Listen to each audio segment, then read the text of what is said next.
Somo la Injili takatifu ilivyoandikwa na Luka, sura ya kwanza aya ya 26 hadi aya ya 38. Mwezi wa 6, malaika Gabrieli alitumwa na Mungu kwenda mpaka mji wa Galilaya, jina lake Nazareti, kwa mwanamwali bikira aliyekuwa ameposwa na mtu jina lake Yusufu wa mbari ya Daudi, na jina lake bikira huyo ni Mariamu. Akaingia nyumbani kwake akasema, salamu uliyepewa neema, Bwana yu pamoja nawe. Naye akafadhaika sana kwa ajili ya maneno yake, akawaza moyoni, salamu hii ni ya namna gani? Malaika akamwambia, usiogope Mariamu, kwa maana umepata neema kwa Mungu. Tazama, utachukua mimba na kuzaa mtoto mwanamume, na jina lake utamwita Yesu. Huyo atakuwa mkuu, ataitwa Mwana wa Aliye Juu, na Bwana Mungu atampa kiti cha enzi cha Daudi baba yake. Ataimiliki nyumba ya Yakobo hata milele, na ufalme wake utakuwa hauna mwisho. Mariamu akamwambia malaika, litakuwaje neno hili, maana sijui mume? Malaika akajibu akamwambia, Roho Mtakatifu atakujilia juu yako, na nguvu zake Aliye Juu zitakufunika kama kivuli. Kwa sababu hiyo, hicho kitakachozaliwa kitaitwa kitakatifu, mwana wa Mungu. Tena tazama, jamaa yako Elizabeti naye amechukua mimba ya mtoto mwanamume katika uzee wake, na mwezi huu ni wa 6 kwake yeye aliyeitwa tasa, kwa kuwa hakuna neno lisilowezekana kwa Mungu. Mariamu akasema, tazama, mimi ni mjakazi wa Bwana, na iwe kwangu kama ulivyosema. Kisha malaika akaondoka akaenda zake. Neno la Bwana. Wapenzi watazamaji wa Jimbo Katoliki Njombe Online TV, leo kanisa linaadhimisha sherehe ya kupashwa habari ya kuzaliwa Bwana. Tarehe 25 mwezi wa 3 kila mwaka sherehe hii huadhimishwa.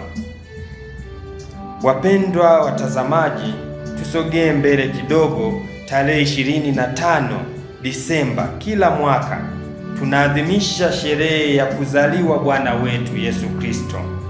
Sasa Kristo anayezaliwa tarehe 25 Disemba alikaa tumboni mwa mama yake kwa miezi 9 kama watoto wengine na kama biolojia inavyodai. Kumbe tukihesabu toka leo tarehe 25 Machi hadi tarehe 25 Disemba tunapata miezi 9 ya Yesu kukaa tumboni mwa mama yake. Wapendwa watazamaji, kwa sheria ya maumbile mimba lazima itungwe. Sasa kabla ya kutungwa mimba, Mungu alimtuma mjumbe wake, yaani malaika Gabrieli, ampelekee ujumbe juu ya umwilisho wa neno wa Mungu, yaani neno wa Mungu kutwaa mwili. Sasa hili fumbo la malaika Gabrieli kumwendea Bikira Maria na kumpa ujumbe kuwa atambeba mkombozi kwa uwezo wa Roho Mtakatifu ndiyo sherehe tunayoiadhimisha leo. Wapendwa katika Kristo, huu mtindo wa Mungu kuwafikishia ujumbe watu wake aliowachagua kwa kutumia malaika ulianza muda mrefu. Hata Ibrahimu alipotaka kumtoa Isaka sadaka, malaika alimwendea akamwambia Ibrahimu, usimnyoshee mwanao mkono wala usimtendee neno, kwa maana sasa ninajua ya kuwa unamcha Mungu. Kitabu cha Mwanzo sura 22 aya ya 11 mpaka ya 12. Kuzaliwa kwa Samsoni kulitangazwa kwa namna hii pia, ambapo malaika alitumwa kwa mama yake Samsoni na kumpa ujumbe kama huo huo. Malaika huyu anatumwa pia kwa Zakaria baba yake Yohane, na anapokwenda kwa Zakaria anajitambulisha jina, anamwambia mimi ni Gabrieli. Injili ya Luka sura ya 1 aya ya 19. Mungu anamtuma mjumbe kwa upendo, kwa sababu hakutaka watu wawe na hofu. Wayahudi waliamini kwamba ukimwona Mungu uso kwa uso utakufa. Ndio maana hata Gideoni alipoonana na malaika wa Bwana alisema moyoni mwake, ole wangu, nimemwona Bwana.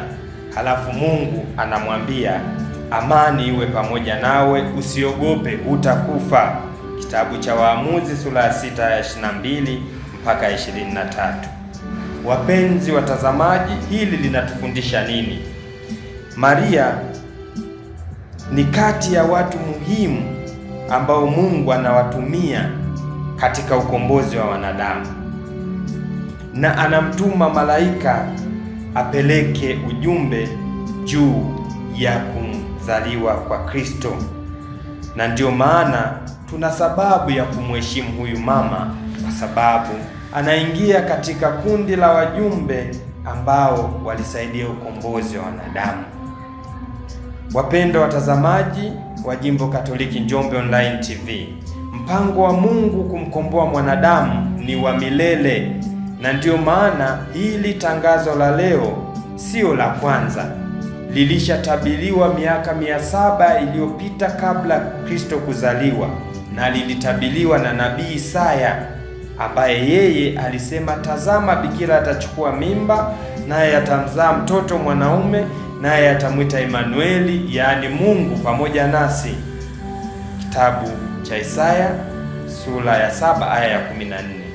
Na sauti hii ya kinabii ndiyo leo inatimia, na ndiyo sherehe yake tunaiadhimisha leo. Wapendwa watazamaji, tujifunze nini leo? Tujifunze unyenyekevu. Mungu mwenyewe ndiyo asili ya unyenyekevu, ndiyo maana anashuka kukaa kwetu kupitia mama Bikira Maria. Naye Maria ni kielelezo kingine cha unyenyekevu kwa jibu lake la kiimani, mimi ni mtumishi wa Bwana, nitendewe ulivyonena. Injili ya Luka sura ya 1 aya 38. Na wewe ndugu mtazamaji, jiulize, ni mnyenyekevu? Wapendwa, unyenyekevu unaleta amani. Unyenyekevu unatuwezesha tuombe msamaha. Kwa kujishusha tunatatua migogoro. Kwa kujishusha tunakubali makosa yetu. Wapendwa, hata sakramenti ya kitubio inakubalika na kupokelewa na wale tu walio na unyenyekevu.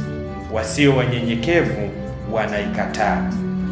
Leo tunapoadhimisha sherehe ya kupashwa habari ya kuzaliwa Bwana, tumuombe mama Bikira Maria atufundishe unyenyekevu.